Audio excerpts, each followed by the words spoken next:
آقا سلام، خوش اومد به فیلموسفر چنل من که امروز میخوام برم سراغ 5 فیلمایی که 2024 باید این فیلم‌ها رو ببینید. آقا نبینی باختی، بازم مثل دفعه پیش اپیزود قبلی ها. برو بریم. امروز اومدم یه 5 فیلم، حالا 6 تاش می‌کنیم یه انیمیشن هم میخوام بهتون بگم که اتفاقا اپیزود قبلی هم بررسیش بود و معرفیش کردم. میخوام چند تا معرفی کنم و با دقت خواهش میکنم گوش بدین. لایک و سابسکرایب اصلا یادت نره. مطمئن باش که لایک و سابسکرایب رو انجام دادی، چون به من واقعا امید میدی من واقعا ویدیوهای بهتری مطمئن باش برای شما میسازم، به خاطر اینکه روحیه خوبی رو من میدین. دست شما در نکنه. برو که بریم. آقا اول شروع کنیم با ددپول اپیزود 3 یا 3 که خیلی دیگه تابلو بودین توی تا 2004. اینو حتما باید ببینید. اصلا بی برو برگرد باید این سریال این فیلم سینمایی رو ببینید.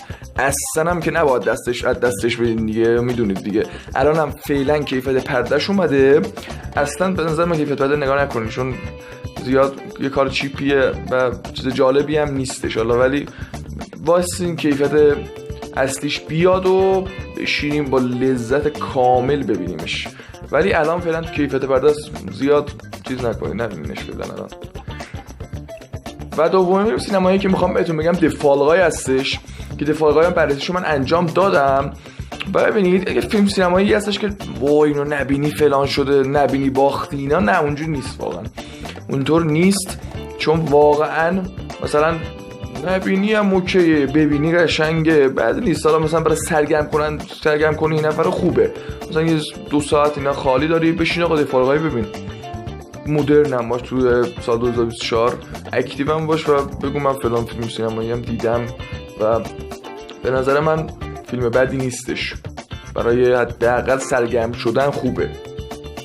خب فیلم سینمایی بعدی هم که بازم بررسیش رو رفتم، The Bad Boys، حتما نگاه کنید بررسیشم و واقعا فیلم خوبیه تو این 4 اپیزود که ساخته شده و بعد از هم چند سال برگشتن بالاخره وقت گذاشتن روش. ویل اسمیت بازی کرده و بعد قشنگه. اونم برای سرگرمی خوبه، ولی ددپول مثلا برای سرگرمی دیگه واقعا اصلا بالاتر از فراتر از سرگرمیه و واقعا این برای سرگرمی خوبه. مثل دفالقای یه چیزیه، ولی دفالقای نمرش بالاتر شده و کم 7 این 6 و 8 اینا شد فکر کنم، یا شاید پایین‌تر. آقا شما بشین یه کاری کنید، دونه پارت 1 رو نگاه کنید و برید سراغ دونه پارت 2 که امسال اومد و فوق‌العاده بود. 8 و 7 رو به خودش اختصاص داد. من خواستم بررسیشو برم، متأسفانه وقت نشد و دیر شد دیگه. گفتم میرم یه اپیزود معرفیش میکنم فقط که همین اپیزوده. مطمئن باشید فیلم خوبیه و فیلم خوبی از آب در اومده و ببینید واقعا یه چیز مایه‌های ددپول دیگه. ددپول هم همین ماه پایین‌تر نمره ددپول، ولی خب ددپول بالاخره محبوب تره بین مارولی ها و این نه اونجوری محبوب نیست، ولی قشنگه، ولی فیلم سینمایی فوق‌العاده‌ایه. آقا میریم سراغ یه انیمیشن. من بگم تا الان فکر کنم 4-5 تا گفتم، با دونه پارت 1 و 2 رو اگه بخوایم حساب کنیم 5 تا فیلم گفتم و بریم سراغ یک انیمیشن. خب حالا 2 تا انیمیشن رو بگم مثل دفعه پیش. یکیش که اینساید اوت 1، یک اینساید اوت 1 واقعا دیگه یک کارتون انیمیشن فوق‌العاده‌ایه دیگه.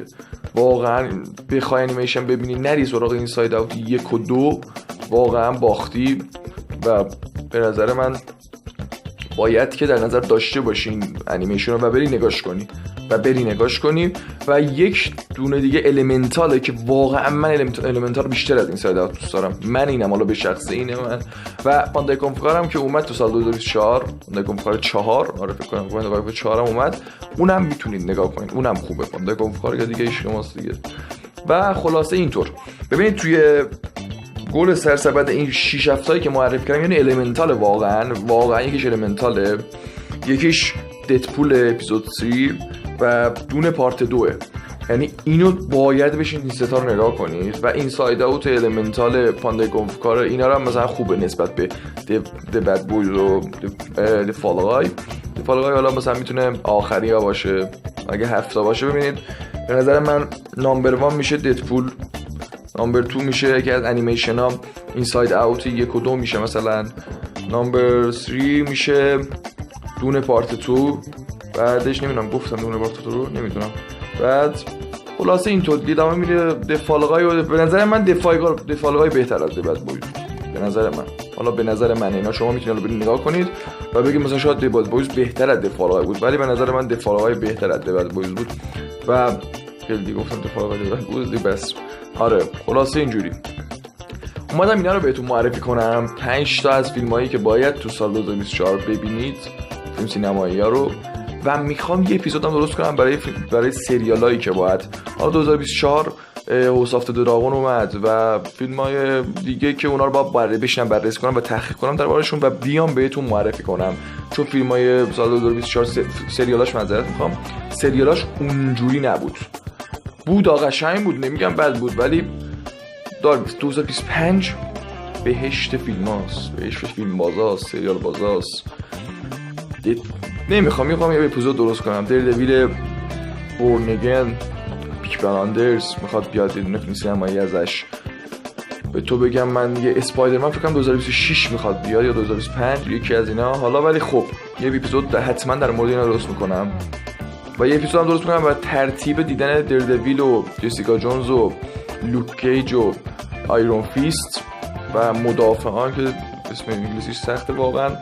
حتما اون ترتیبش رو بهتون نشون میدم. پانیشر حتما ترتیبش رو بهتون میگم در اپیزود بعدی هم داشته باشید حتما. ممنونم که تا آخر ویدیو با من همراه بودین. ارادت یا علی مدد.